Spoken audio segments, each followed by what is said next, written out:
मुंबई काँग्रेसचे अध्यक्ष संजय निरुपम आणि काँग्रेसचे माजी खासदार गुरुदास कामत यांच्यातला वाद काही केल्या संपण्याचं नाव घेत नाहीये।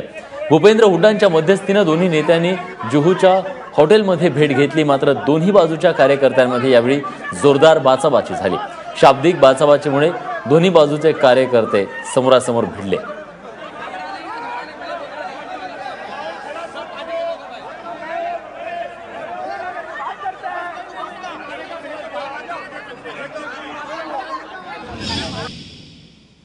तिकिटाच्या वेळेला एखाद्या व्यक्तीकडून पैसे घेऊन सरळ सरळ हे तिकीट वाटपाचा कार्यक्रम केला गेलाय।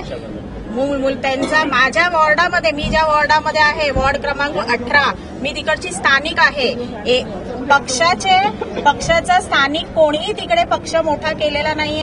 काही जणांना तर आपलं बीएमसी वॉर्ड कुठे माहित नाही, अशा जणांना दिले, ते प्रचार कसं करणार, काय करणार। बाहेरून सगळे उमेदवार लागले गेलेले, स्थानिक कोणालाही दिलेली नाहीये तिकडे। ते कसे दिले, काय दिले, किती व्यवहार झाला, सगळं आमच्याकडे माहिती आहे। अक्षरशः आमच्याकडे जे मी 18 नंबरमध्ये राहतोय, दिलीप पंडित ज्याला उमेदवारी दिली, त्यांचा मुलगा त्यांच्या मुलीशी रक्षाबंधन भाऊबीज करतो म्हणून तिकीट दिली आणि 27 लाखाचा व्यवहार झाले।